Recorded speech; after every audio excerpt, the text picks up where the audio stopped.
Merci beaucoup, mes bien-aimés. Je vous salue au nom de notre Seigneur Sauveur Jésus-Christ. Merci pour ce moment que nous allons passer ensemble. Et j'espère que vous serez tous attentifs afin d'écouter cette parole de Dieu par laquelle nous serons bénis. Et je tiens à dire merci aux serviteurs de Dieu, Pasteur Alain, Pasteur Willy, Pasteur Félix, pour ce moment qui me donne le pouvoir de porter la parole de Dieu. Alors, nous allons parler cet après-midi. Notre passage serait tiré dans l'évangile de Marc 12, verset 1 jusqu'au verset 9. Alors, je vais lire. Jésus s'est mis ensuite à leur parler en parabole. Un homme planta une vigne, il l'entoura d'une haie, creusa un pressoir et bâtit une tour. Puis il la ferma à des vignerons et quitta le pays. Au temps de la récolte, il envoya un serviteur vers les vignerons pour recevoir d'eux une part du produit de la vigne. S'étant saisis de lui, ils les battirent et les renvoyèrent à vide. Il envoya de nouveau vers eux un autre serviteur. Ils les frappèrent à la tête et l'outragèrent. Il envoya un troisième qu'ils tuèrent, puis plusieurs autres qu'ils battirent ou tuèrent. Il avait encore un fils bien-aimé. Il envoya vers eux le dernier en disant « Ils auront du respect pour mon fils. » Et ces vignerons dirent entre eux « Voici l'héritier. Venez, tuons-le, et l'héritage sera à nous. » Et ils se saisirent de lui, le tuèrent et le jetèrent hors de la vigne. Maintenant, que fera le maître de la vigne? Il viendra, fera périr les vignerons et il donnera la vigne à d'autres. Amen. Alors, dans cette parabole de notre Seigneur Sauveur Jésus-Christ, nous apprenons 2 ou 3 leçons. D'abord, premièrement, je vais faire l'économie du texte. Jésus-Christ nous parle d'abord de la grâce, de l'ingratitude et de la disgrâce. Comment? Dans le verset 1, un homme planta une vigne et l'entoura d'une haie, creusa un pressoir et bâtit une tour. Là déjà, nous voyons un investissement. C'est quelqu'un qui a investi, qui a tout fait, qui a mis de son argent, de son temps, de son effort pour pouvoir planter cette vigne. Là, il y a un investissement. Puis, il la ferma à des vignerons et quitta le pays. Il donna la responsabilité de sa vigne à d'autres personnes, de personnes qui n'ont rien fait, qui n'ont pas suivi, qui n'ont pas eu d'effort à fournir, mais à qui on a donné la responsabilité. Ici, nous voyons déjà la grâce. Ces gens ont eu la grâce, la faveur de se retrouver comme responsables de quelque chose dont ils n'ont pas eu à monter ou à créer. Donc, il y a déjà une grâce ici. Cet homme leur a fait grâce, une faveur, qu'il soit responsable de sa vigne. Dans le deuxième verset, on dit « Au temps de la récolte, il envoya un serviteur vers les vignerons pour recevoir d'eux une part du produit de la vigne. » Donc, en tant que responsable, en tant que propriétaire de la vigne, il était au courant pour savoir à quel moment son entreprise allait donner le premier fruit. Ici, la récolte.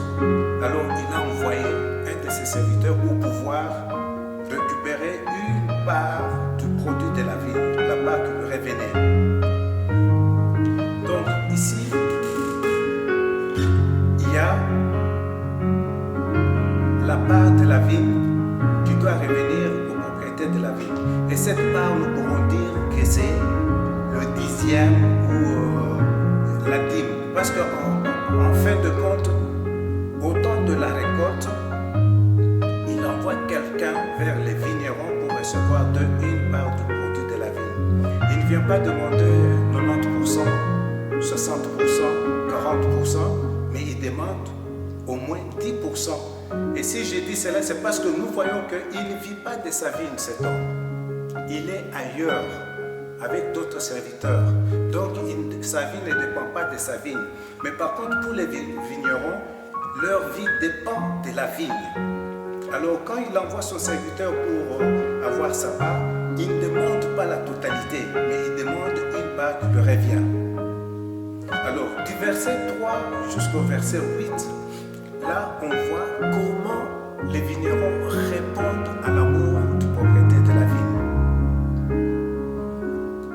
La parole de Dieu nous dit, ils se sont saisis du serviteur envoyé pour prendre la part du patron. Ils les battirent et le renvoyèrent à vide. Ici, nous voyons l'ingratitude. L'ingratitude des vignerons. Ils ont pris à défaut la grâce qui leur a été faite. Et tous ceux qui passaient pour récupérer la part du propriétaire, ils étaient soit tués, soit battus, soit blessés, mais ils ne donnaient rien au propriétaire de la vigne. Au verset 9, il nous dit, maintenant que fera le maître de la vigne? Il viendra, fera périr les vignerons et il donnera la vigne à d'autres. Ça veut dire que finalement, ces gens qui étaient dans la grâce du maître, ils ne seront plus dans la grâce du maître pour la simple raison que chaque fois que le maître a envoyé quelqu'un pour récupérer sa part du produit de la vie, ces gens-là étaient soit tués, soit battus, soit injuriés et chassés. Alors quand le maître lui-même revient, au verset 9, il dit il va les faire périr, donc ils vont connaître la disgrâce. Ils ne seront plus dans la grâce du maître, mais dans la disgrâce, ils vont tomber.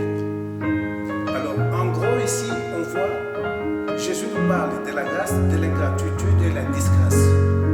C'est pourquoi nous avons intitulé notre prédication d'aujourd'hui. Ne tombez pas en disgrâce. Portez les dîmes et les offrandes à la maison du Seigneur. Voilà le titre de notre prédication. Bien-aimés, la parole de Dieu dit, vous connaîtrez la vérité et la vérité vous affranchira.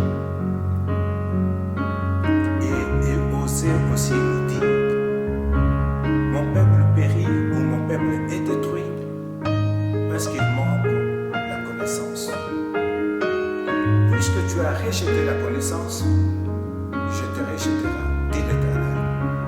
C'est pour dire que le rejet, c'est une disgrâce. Donc nous devons avoir la connaissance, la sagesse pour pouvoir rester dans la grâce de Dieu. Si on n'a pas la sagesse, si on n'a pas la connaissance, c'est difficile de pouvoir rester dans la grâce de Dieu. Pourquoi? Parce qu'on risque de mal utiliser la grâce de Dieu.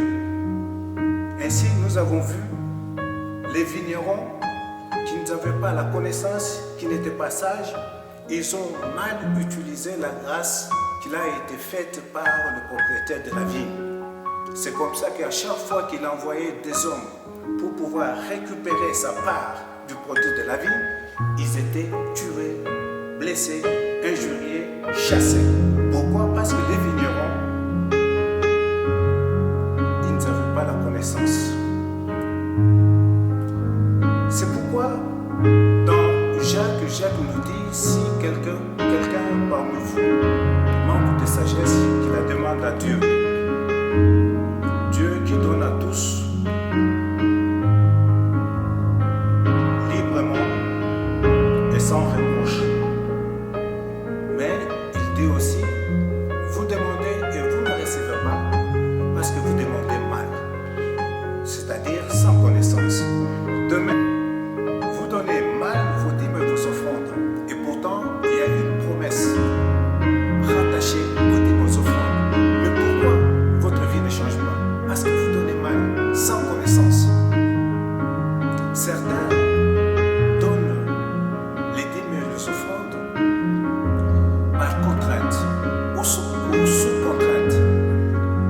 D'autres les donnent par confusion.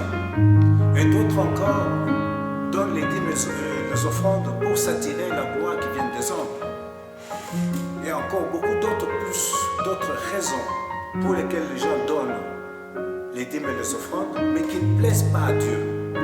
C'est pourquoi vous ne voyez rien dans votre vie, quand bien même vous donnez les dîmes et les offrandes. Vous devez savoir comment donner les dîmes et les offrandes. Votre cœur n'est pas droit, n'est pas juste devant Dieu quand vous donnez vos dîmes et les offrandes. C'est pourquoi il n'y a pas de réponse. Les dîmes et les offrandes ne sont pas à confondre à une dette que vous devez vous acquitter en payant. Les dîmes et les offrandes ne sont pas à confondre à inversement vous imposer à faire chaque dimanche ou chaque mois. Les dîmes et les offrandes ne sont pas à confondre à un impôt auquel vous êtes soumis à payer. Vous faites une erreur. C'est pourquoi vous donnez, vous ne recevez pas. Votre cœur n'est pas attaché à Dieu. Dans votre cœur, il n'y a pas d'amour. Les dîmes et les offrandes aussi ne sont pas à confondre aux charges ou aux frais fixes, tels que les frais de l'eau, de l'électricité, des redevances TV ou radio, de l'abonnement. Non, ce n'est pas comme ça que vous devez considérer les dîmes et les offrandes. Parce que si vous considérez les dîmes et les offrandes comme telles, c'est dire qu'à vos yeux, Dieu serait un simple fournisseur de services, un simple fournisseur de services Internet, ou l'État ou César. Non, Dieu est beaucoup plus grand que ça. Donc quand vous devez donner, payer vos dîmes et vos offrandes, vous devez prendre en compte que Dieu est grand, car c'est à lui que vous le donnez. Et vous devez prendre en compte que les dîmes et les offrandes ne vous appartiennent pas. Ils appartiennent à Dieu. C'est pourquoi il vient pour récupérer. C'est pourquoi cet homme a envoyé ses serviteurs auprès des vignerons pour pouvoir avoir sa part du produit de la vigne. Donc, bien-aimés, dans Romains 12, il nous est demandé de nous transformer par le renouvellement de l'intelligence afin d'être agréables à Dieu. Quand nous donnons à notre Dieu, nous devons être agréables et donner selon la pensée et la vision de Dieu. Jésus-Christ a dit, rendez à César ce qui est à César et à Dieu ce qui est à Dieu. Rendre, c'est remettre une chose à celui à qui elle appartient. Donc, dîmes et offrandes, c'est à rendre à Dieu. Et vous ne devez pas donner autrement ces dîmes et ces offrandes que dans la pensée que vous rendez à Dieu. C'est un remerciement pour tout ce que Dieu a fait pour vous. Bien-aimés, les dîmes et les offrandes, c'est la part qui revient à Dieu. Et quand Jésus-Christ a dit à Dieu ce qui est à Dieu, mais qu'est-ce qui appartient à Dieu en fait? Dans 1 Chronique 29:11, David dit, tout ce qui est dans le ciel et sur la terre appartient à Dieu. Dans tout, il y a aussi les dîmes et les offrandes, comme l'adoration et la louange, comme l'or et l'argent. Tout appartient à Dieu. Donc nous devons rendre à Dieu les dîmes et les offrandes. Voilà comment nous devons apporter les dîmes et les offrandes à Dieu. Avoir cette disposition dans nos cœurs que cela ne nous appartient pas, que cela appartient à Dieu. Regardez les vignerons. Comme ils n'avaient pas cette connaissance, chaque fois que le maître a envoyé un de ses serviteurs pour pouvoir récupérer une part du produit de la vigne, qu'est-ce qui s'est passé?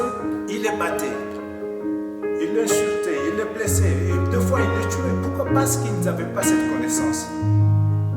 Nous devons avoir la connaissance que les dîmes, les offrandes, c'est pour notre Dieu.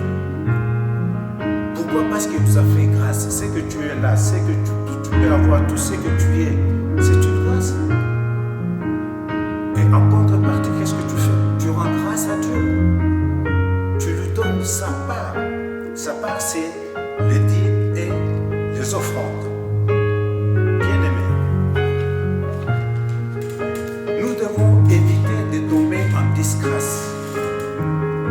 comment nous devons éviter de tomber en disgrâce? C'est de régler nos dîmes et nos offrandes au temps voulu, au temps de la récolte, comme il est ici. Ainsi, au temps de la récolte, dans notre siècle ici, Dieu ne nous envoie plus un serviteur pour qu'il puisse recevoir de nous sa part du produit de la vigne, mais de nous-mêmes, nous apportons la part de Dieu dans la maison du trésor. Et la part de Dieu, ce sont les dîmes et les offrandes. Payer les dîmes et les offrandes est un service que Dieu agrée. Tout celui qui sert Dieu de cette façon, de cette manière, est juste. Et Dieu a une promesse pour tout celui qui est juste. Il lui dit, comme tu es juste, comme tu sais me donner ma part à chaque fois que je le demande, comme tu sais donner tes dîmes et tes offrandes au moment arrêté par moi, voici ce que je veux te promettre. Il dit à celui qui est juste, je vais ouvrir pour lui les écluses des cieux. À celui qui est juste, je vais répandre sur lui la bénédiction en abondance. À celui qui est juste, je vais menacer celui qui dévore, afin qu'il ne détruise pas les fruits du sol, afin qu'il n'amène pas la stérilité dans les affaires de celui qui est juste. Voilà la récompense qui est rattachée à tout cela qui, au moment arrêté par Dieu, lui donne les dîmes et les offrandes. Bien-aimé, quiconque agira avec foi et par la foi à cette parole verra l'effet de cette promesse de Dieu dans sa vie. Ne prenez pas la parole de Dieu à la légère. Apportez à la maison de l'Éternel les dîmes et les offrandes, car c'est là de bon, de votre honneur. Apporter la dîme et les offrandes dans la maison de notre Dieu permet à ce que nous restions dans sa grâce, car l'ingratitude ne fera que nous éloigner de Dieu. L'ingratitude, comme l'ingratitude de ces vignerons, nous conduira tout justement à la disgrâce, c'est-à-dire à nous éloigner de Dieu, à nous éloigner de la bénédiction de Dieu. Si vous tombez dans la disgrâce, si vous perdez la grâce de Dieu, sachez bien aimé que cette grâce sera donnée à quelqu'un d'autre. C'est pour vous dire que vous n'êtes pas seul. Si Dieu vous a donné, vous a fait la grâce de pouvoir donner dîmes et offrandes, si vous ne les faites pas, il donnera cette grâce à quelqu'un d'autre. C'est comme ça, vous verrez par exemple que quand vous refusez de donner la dîme, vous pouvez perdre la source qui vous donnait le revenu pour pouvoir venir donner la dîme et les offrandes. Et Dieu donnera un travail à quelqu'un d'autre qui viendra pour pouvoir compenser votre part. Donc nous devons faire attention et savoir que nous perdons la grâce de Dieu par notre ingratitude. L'ingratitude, c'est l'état d'un cœur qui ne répond pas à l'amour de Dieu. Vous, les vignerons, à l'amour de Dieu, y répondez par l'ingratitude. À la patience de Dieu. Voyez toutes les années que Dieu a envoyé, que cet homme, c'est Dieu, a envoyé ses serviteurs pour prendre sa part du produit de la vigne. Ils étaient conduits, tapés, frappés. Pendant tout ce temps, Dieu était patient. Dieu n'agit pas promptement. Mais Dieu est lent à la colère. Il attend. Il espère que vous devez changer. Il espère que vous devez changer. Et il attend toujours. Mais à cette attente de Dieu, à cette patience de Dieu, les vignerons, eux, ils ont continué encore dans le mal. Ils ont continué dans le mal. Ils ne se sont pas amendés. Pourquoi? Parce qu'ils étaient dans l'ignorance. Mais toi qui es affranchi, car la parole déclare, vous connaîtrez la vérité et la vérité vous affranchira. Toi qui es affranchi, fais de sorte de ne pas tomber dans la disgrâce à cause des mauvais cœurs. Ce que tu as là, c'est la part de Dieu. Les dîmes et les offrandes appartiennent à Dieu, car tu dois connaître que tout vient de Dieu. Et nous recevons de la main de Dieu ce que nous lui offrons. Donc nous n'avons rien qui nous appartient en propre. Tout vient de Dieu. Et si tu as cette connaissance, tu n'agiras pas comme les vignerons. Tu seras toujours prêt à donner ce qui est la part de notre Dieu.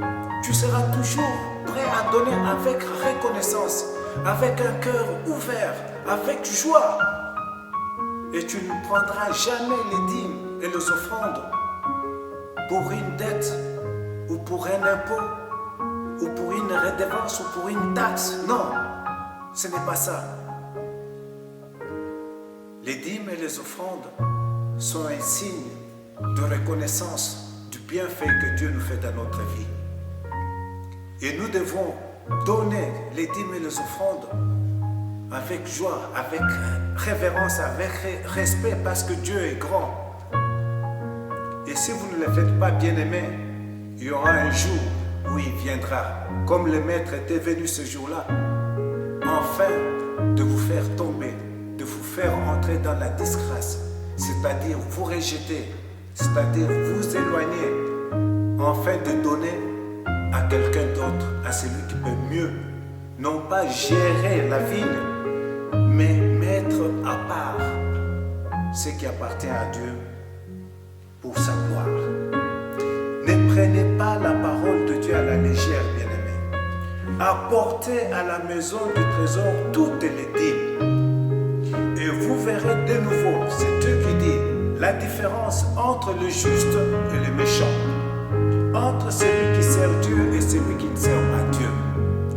Donner, apporter, payer les dîmes et les offrandes, c'est une manière agréable de servir Dieu. Et Dieu n'oublie jamais ceux qui le servent de cette façon. L'effet de cette promesse de Dieu est pour vous qui êtes en Christ, affranchis pour demeurer dans la grâce de notre Dieu. Souvenez-vous, bien-aimés, que dans cette parabole, Jésus-Christ nous a parlé de la grâce. Tout ce que nous sommes, c'est la grâce de Dieu. Il nous a parlé de l'ingratitude. L'ingratitude, c'est quand on ne sait pas répondre à l'amour de Dieu, par la bonté, par des dons. Et il nous a parlé de la disgrâce. Donc il est possible que quand on est ignorant, de tomber de la grâce à la disgrâce. Que cette parole nous serve, enfin que nous ne tombions pas dans la disgrâce, mais que nous restions dans la grâce de Dieu